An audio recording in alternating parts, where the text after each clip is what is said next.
Oi, gente, tudo bem com vocês? Vamos começar aqui o nosso primeiro vídeo de Direito Processual Civil.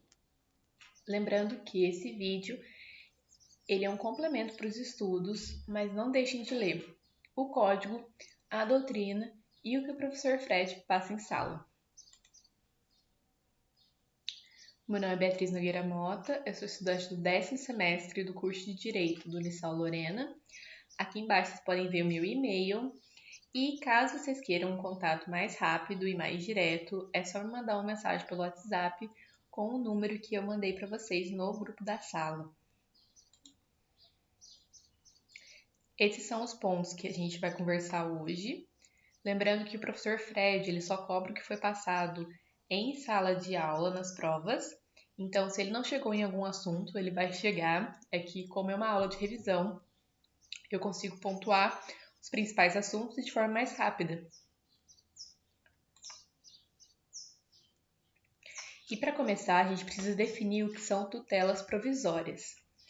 Elas são uma espécie de tutela jurisdicional não definitiva, que dispensa uma cognição aprofundada. Ou seja, quando alguém requer uma tutela provisória, ela vai trazer o mínimo de prova para comprovar suas alegações. Não é necessário que aquela parte ela traga muitas comprovações sobre os fatos, apenas a existência deles e o porquê do requerimento. Então, o juiz ele vai fazer uma análise superficial, uma análise daquelas provas que a parte trazer para o processo. Vocês podem dar uma olhada nesses artigos aí do Código Civil, de Processo Civil, que tem as disposições gerais sobre as tutelas provisórias. E elas podem ser requeridas de 3 formas. E é muito importante distinguir cada uma delas, porque vai indicar a forma do procedimento, né? Como que vai ser processado, qual é o rito. Pode ser de forma antecedente, incidental ou cumulativa.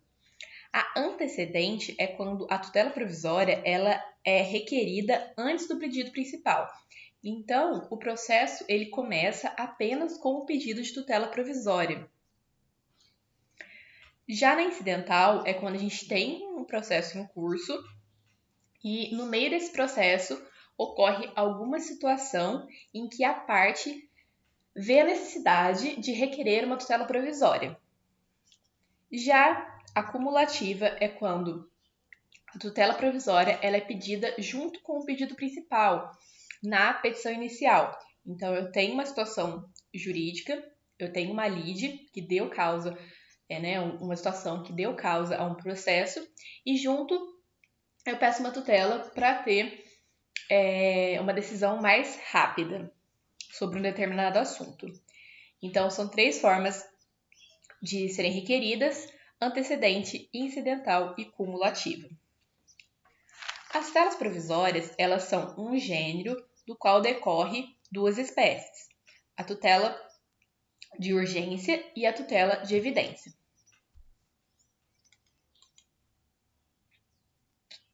Desse conceito das tutelas provisórias, a gente tira algumas características.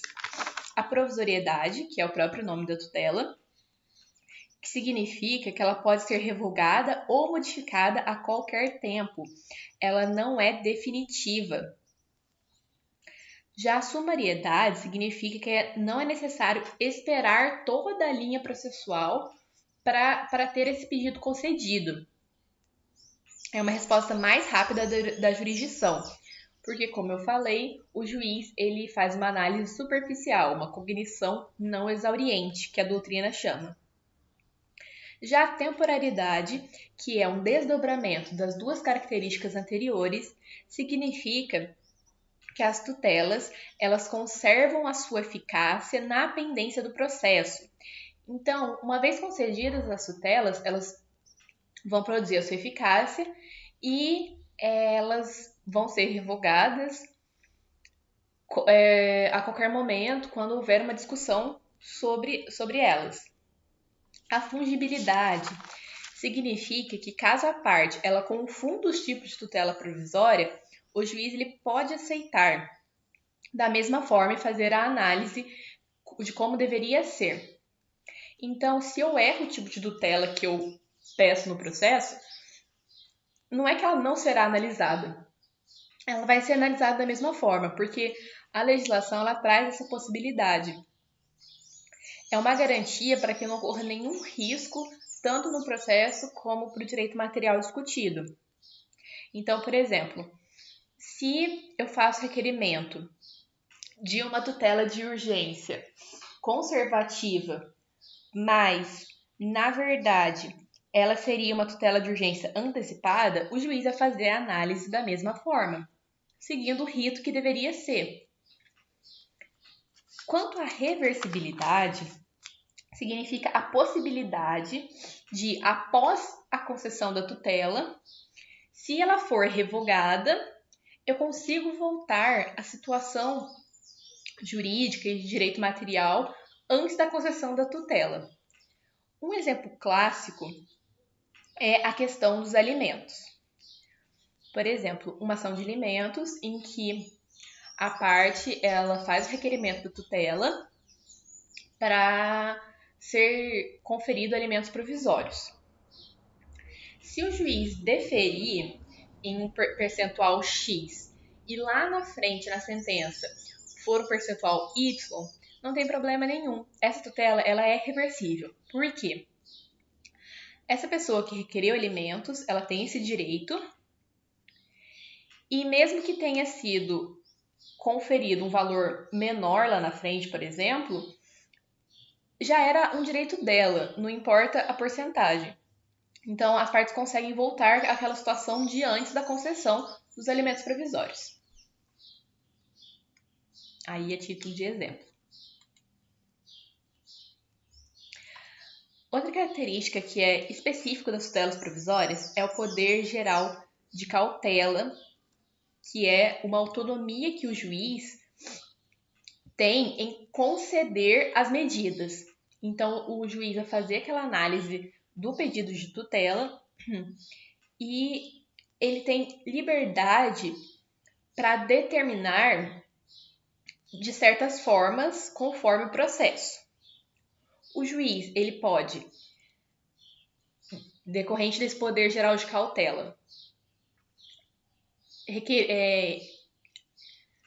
impor à parte uma caução, certo? Que é basicamente uma espécie de garantia para prevenir a reversibilidade do processo. Então, ele pede o depósito do valor em dinheiro, por exemplo, para poder conceder essa tutela. Isso é uma espécie de caução. Ou, dentro do poder geral de cautela, o juiz pode dar uma decisão liminar. E o que significa isso? É uma decisão que não é aberto para outra parte a possibilidade de se manifestar. Essas decisões liminares, a sua definição está no artigo 9º do Código de Processo Civil. Então, o juiz ele concede aquela tutela, mas ele não escuta a parte contrária. Isso é possível dentro do poder geral de cautela. Poder geral cautelar.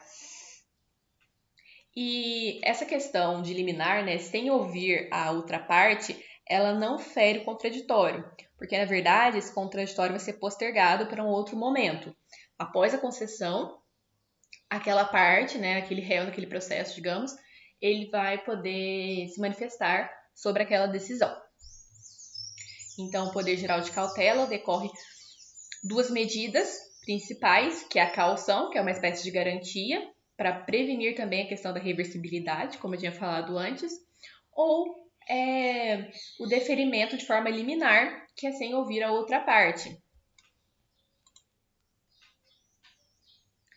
Agora vamos lá. Como eu tinha falado lá no começo, a gente tem duas espécies de tutela. A tutela de urgência e a tutela de evidência. Vocês estão vendo aí a regulação de cada uma.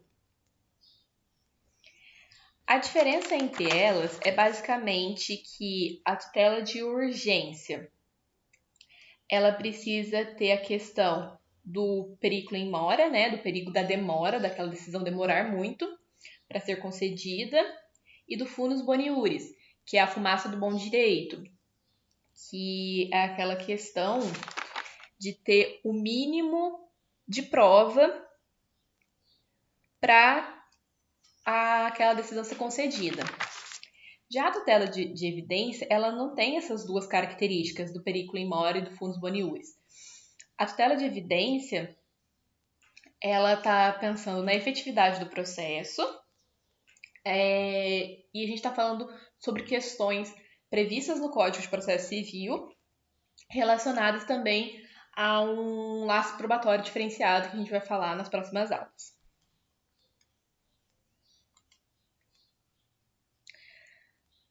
Já a tutela de urgência, ela subdivide em tutela cautelar e tutela antecipada. A tutela cautelar, ela está relacionada basicamente a uma discussão de direito processual sobre algum ponto do processo. Ela visa evitar o perecimento do direito e resguardar o pedido. Deve demonstrar a verossimilhança das alegações. E qual que é o procedimento da tutela cautelar quando antecedente? Ou seja, como eu falei lá no começo, antes do pedido principal. A gente vai ter a petição inicial requerendo essa tutela cautelar, certo? O juiz, em 5 dias, vai decidir. O juiz ele pode conceder essa tutela cautelar e citar o réu. O réu ele vai cumprir ou ele vai recorrer. Essa questão aqui do recurso vai ser um agravo de instrumento. Por quê? Quando o juiz concede aqui, é uma decisão liminar, certo? É uma decisão interlocutória. Então, de decisão interlocutória, cabe agravo de instrumento. O réu, como eu falei, ele pode cumprir, certo? E aí, vai ser necessário efetivar essa tutela cautelar em até 30 dias. Nesse período também é necessário formular o pedido principal. Por quê? Quando ela é antecedente, eu faço apenas o pedido da tutela cautelar. Eu falo apenas sobre aquele direito que eu preciso que seja deferido de forma mais rápida. Eu não trago no processo qual que é o principal objeto da lide. Então, depois que o réu cumprir essa tutela cautelar, eu preciso formular o pedido principal. Qual que é a causa principal daquele processo?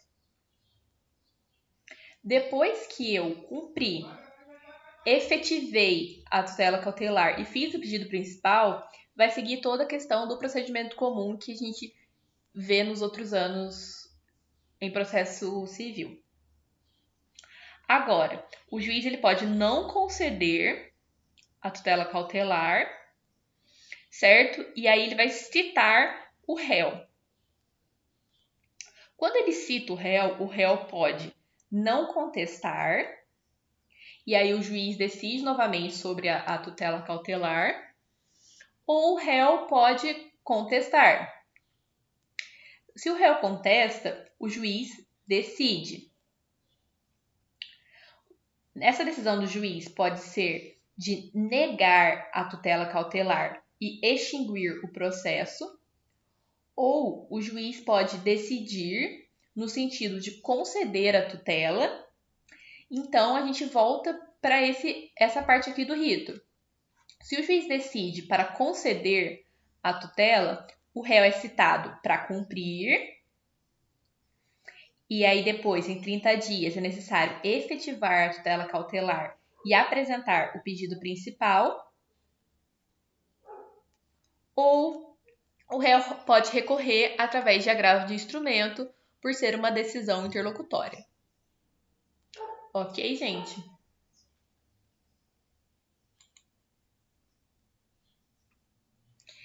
E aí, a gente tem as possibilidades que o código traz da perda da eficácia da tutela cautelar.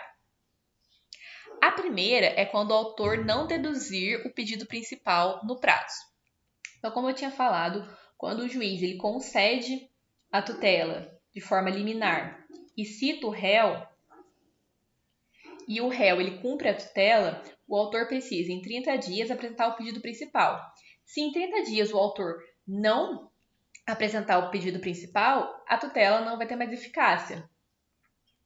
Agora, se o juiz conceder a tutela, o réu for intimado para cumprir